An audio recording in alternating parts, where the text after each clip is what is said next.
Gil-galad was an elven king, of him the harpers sadly sing, goes the song. But who was Gil-galad? What was his legend?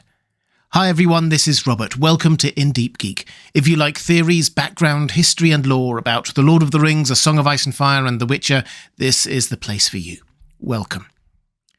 Gil-galad was the fourth and last High King of the Noldor in the West, that most interesting and dynamic group of elves in Middle-earth. And he was king almost all the way through the Second Age. He was there for the rise and fall of Sauron, the rise and fall of Numenor, the forging and distribution of the rings, the creation of Gondor and Arnor, and much more. We know of Elrond and Galadriel as leaders of the resistance to Sauron in the Second and Third Ages, but make no mistake, Gil-galad was their king, and the chief opponent of Sauron in the Second Age. Tolkien doesn't tell us the exact time and date of Gil-galad's birth, but it was in the late First Age. The first we hear of him is when, as a child, his father sent him and his mother to safekeeping with Círdan in the havens of the Falas. This was around the time of the Dagor Bragolach, when Morgoth broke the long-standing siege of Angband and his armies poured forth into Middle-earth. It was also during this time that Gil-galad's father died. This must surely have hit him hard, although these were hard times for all of the free folks of Middle-earth. Many, many died, and even the refuge of the havens of the Falas eventually fell to Morgoth, forcing Círdan to flee, taking his ward Gil-galad with him to found yet another refuge on the island of Balar in the mouths of the river Sirion. Fingon, the High King of the Noldor at the time, was killed, and his brother and successor Turgon died just a few years later when Gondolin fell. Gil-galad, now having reached his maturity, inherited the crown. There is, we should note, a little bit of uncertainty about Gil-galad's parentage and place in the succession.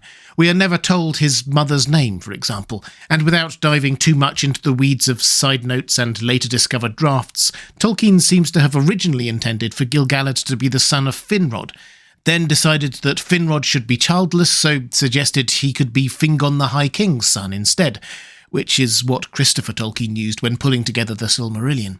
But Christopher later decided that this was a mistake on his part, probably because it called into doubt the legality of Turgon's kingship, that's Gil-galad's predecessor as High King, because surely Gil-galad would have inherited if he were Fingon's son. Tolkien Sr. apparently finally decided that Gil-galad should be Orodeth's son, although he never changed his official manuscripts to take account of this. It's all rather convoluted. Taking all of this into account, I think we should probably go with Christopher Tolkien's later instinct on all this to just leave it shrouded in a bit of fog and focus on the end result. The important point is that Gil-galad was always Noldor royalty, in every account, and when he acceded to the throne, he was recognised by all as the rightful High King of the Elves of the West. This accession, as we said, happened towards the end of the First Age of Middle-earth. Being still young, and with the elves as a whole very much still on the defensive, he seems to have stayed on the Isle of Balar through the War of Wrath, the end of the First Age, and then the reshaping of the world. Gil-galad's rule proper therefore began at the start of the Second Age. It's hard to overstate how seismic the shift from First to Second Ages was for the elves. Countless numbers of them had been killed fighting Morgoth or each other. Their cities and palaces had almost all been destroyed. They were now no longer the preeminent power in Middle-earth, that was humans. Many of those who survived took the chance to flee to Valinor.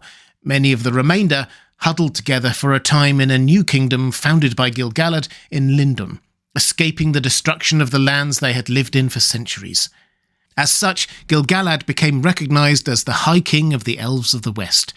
Sindar and Noldor elves alike recognised his rule, although, true to form, the Noldor soon caused divisions.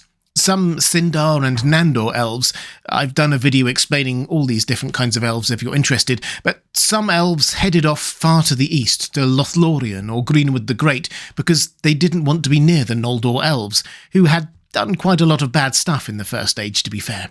And some of the Noldor, headed by Celebrimbor, also headed east to establish a colony in Eregion, near to Khazad-dûm, the legendary dwarven city. Nevertheless, there were still plenty of elves who wanted to stay in the New West under Gil-galad's rule. The young Elrond and mature Círdan were among them.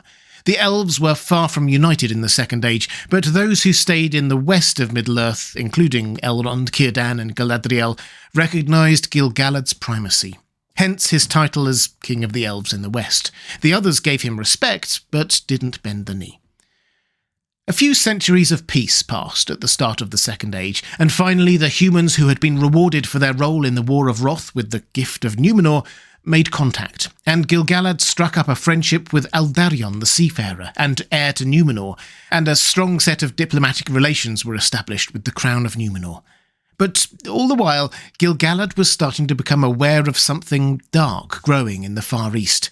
Eventually, in the year 882 of the Second Age, he asked Eldarion to carry a message to his father, the king. This is what it read. A servant of Morgoth is stirring, and evil things wake again. Each year it gains in strength, for most men are ripe to its purpose. Not far off is the day, I judge, when it will become too great for the Eldar unaided to withstand. Behold, the darkness that is to come is filled with hatred for us, but it hates you no less. The great sea will not be too wide for its wings if it is suffered to come to full growth. The letter had a huge impact. Eldarion's father was so uncertain how to respond that he abdicated and let his son take the throne, and Eldarion did respond, although, as Tolkien notes, Eldarion's aid was either too late, for the power that hated Númenor had already awakened, or too early, for the time was not yet ripe for the Númenorians to show their power, so Númenor effectively did little. For the avoidance of doubt, this was Sauron that Gil-galad sensed. He sensed him moving in the far corners of the world and tried to warn people, to little avail. We should mark this to his credit nonetheless. I think, therefore, that the key takeaway point here is that Gil-galad, and probably also his advisors, were far-sighted. They may not have known for sure that it was Sauron moving, and would not know for another 700 years or so, but they sensed something. Another hint of Gil-galad's wisdom and leadership came in the year 1200 of the Second Age. A mysterious, charismatic figure emerged, passing among the elves, offering to teach them great wisdom. He appeared fair and wise, but we read in the Silmarillion, "To Lindon he did not come, for Gil-galad and Elrond doubted him and his fair seeming, and though they knew not who in truth he was, they would not admit him to that land. But elsewhere the elves received him gladly." So Gil-galad and the young Elrond sensed something wrong with Annatar, the Lord of Gifts, when almost everyone else welcomed him with open arms. They were right, of course, because Annatar was Sauron in disguise. Eventually, Celebrimbor, one of those elves who had left Gil-galad's kingdom for a bit of autonomy, or perhaps because of the lure of the wealth of Khazad-dûm, let Annatar in. And the two of them started forging rings of power, and we know how that went. Sauron, Annatar's deception, was a long con. He was 300 years in Eregion, forging rings of power with his new besties without any of them suspecting anything. But eventually he snuck off to Mordor, and belatedly, Celebrimbor realised what was going on, and sent the 3 rings of power he had crafted alone, without Sauron's influence, to powerful elves he trusted. One went to Galadriel, and the other 2 went to Círdan and Gil-galad. Gil-galad got Vilya, the Ring of Air and the most powerful of the 3, in recognition of his rank and authority. Sauron invaded Eregion anyway, and Gil-galad masterminded the resistance. He sent Elrond with an army to slow Sauron's advance, and dispatched letters to Númenor, to the then-king Tar-Ministir, seeking aid. The combined elf and Númenorian forces pushed Sauron back, and peace reigned once more.